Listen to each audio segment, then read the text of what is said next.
Chocolate. Titignan natin kung ito ang sitwasyon mo para malaman natin kung paano sa reading na to. Ito rin isang side ng room ko. Okay. Susunod na doon na rin ako sa labas. Again, that you got it. Sa isip ko yung kantang yun. Currently situation mo as of now is you're cutting off people, binablock mo sila, kahit mga kababata mo pa, at may bagay ka na gustong makuha o sitwasyon na gustong makuha o tao, okay? So, napaka-straightforward ng sitwasyon mo. Kung dito sitwasyon mo, you can always stay, pero take it as resonate. Pero kung check mo rin yung childhood mo, no? Check mo rin yung sun and moon and rising mo ngayon. Kung hindi ka komportable, just nawawala ako sa sarili ko, okay? Ignore this. Marami pa tayong video dyan, okay? So, tingnan natin. Bakit nga ba nagka-cut off ka ng mga tao? Gusto ko malaman. Siyempre, no?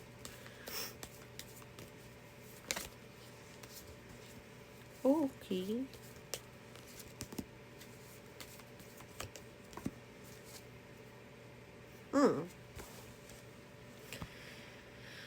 So, naghahanap ka ng tamang partnership na give and take. Isa yun sa reason kung bakit kinakatok mo na yung mga tao na hindi na resonated sa'yo or hindi na naka-align sa'yo. So, yun yung reason. May trust issue ka na. Parang ito rin yung mga tao na before, ayaw mo rin pakawalan kasi nagkaroon na kayo ng establishment. However, parang nagkaroon sila ng lack of accountability. Okay? Or nagka-conflict din kayo, ganon. Tapos hindi marunong mag-sorry, ganyan.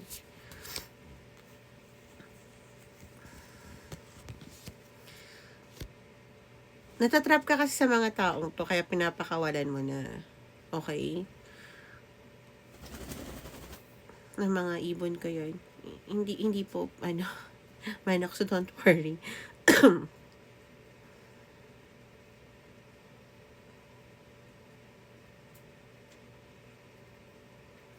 Yeah, dahil sa mga taong to, nagkaroon ka ng mga desisyon na hindi mo gusto. Okay? Parang nakinig ka sa mga payo nila, pero hindi tama yung payo nila. Pero ang sasabihin ko lang sa'yo ha, hindi rin nila kasalanan yun. Kasi 'di ba tayo, pagka pinapayuhan, pag gusto talaga natin, gusto talaga natin. So, I think hindi lang sila dapat mag-take accountability do sa mga nangyari at yung outcome ngayon, okay? And I think you know that naman na yan. I know that you know that naman na. Nga lang, nakita mo rin na hindi sila okay na. I think bad influence sila, ganun. Kaya kasi may decision ka at pinaplano at hindi na sila kasama doon sa, kumbaga, sa paroroonan. Sure, okay? I mean, ewan ko, no? At first kasi naramdaman ko na medyo mabigat yung energy mo na i-cut off tong mga to. Siguro might be kababata mo or medyo matagal na yung pinagsamahan nyo. Pero at the same time, nung kinat off mo na sila, mapipil mo yung yung gaan. Na madali lang pala kumawala sa isang traditional, no? Maaring at first, nag-iisip ka pa ng bagay na hindi mali ata tong desisyon na to, or kaya ko ba, or ano ba, or minsan nahang ka sa mga bagay na gusto mong, paano ba to, yung may mga tanong ka, okay, parang di mo alam kung saan ka pupunta, pero may nakuha ka man na sagot sa kanila, nakita mo na wala rin pala yun, na hindi din pala magiging okay. I'm not sure kung bakit pinalo mo yung mga sinabi nila.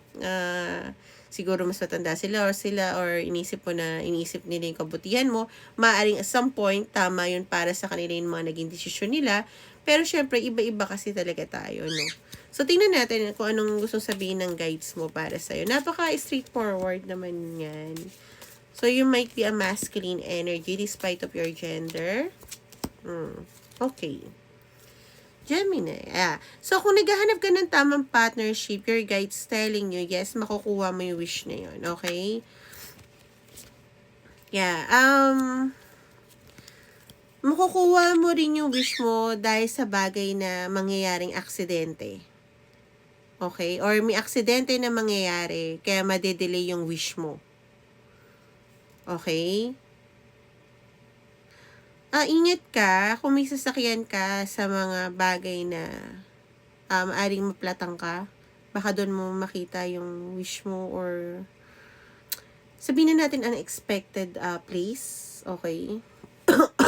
Or halimbawa may kakilala ka sa isang lugar. 'Di ba? Tapos malapit ka doon na siraan. Yeah. Yun na yung reason na parang gano'n. Yun yung nakikita ko, no? So, yeah. Hinubo ko. May gana lang ako dito. Yeah. Kaya mainit pa to dahil dito sa Coca-Cola. Yeah. Guys, pag lalabas kayo, wear a face mask, hindi yung ganito, yung pang ano talaga. Kasi ang lakas talaga ng influence okay? Wala kasi talaga influence. Kita mo ikaw, na-influensa ka din ng mga bad na kaibigan mo, Char. Okay, so yeah. Tawag dito kasi month na ako yung ganito. Hindi ako lumalabas nang hindi actually lumalabas pala ako. Naka-face mask minsan hindi, tinatanggal ko. Makulit ako pero madalas hindi ako lumalabas. Okay. So, yeah. Kayo, face mask kayo kasi hindi siya biro. Kundi nga dahil dito, I think malala pa yung ubo ko.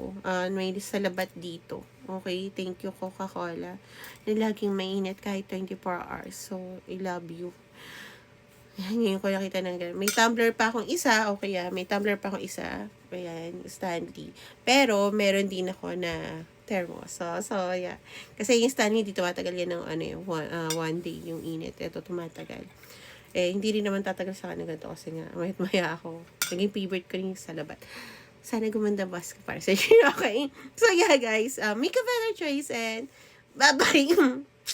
Excuse me po. Char.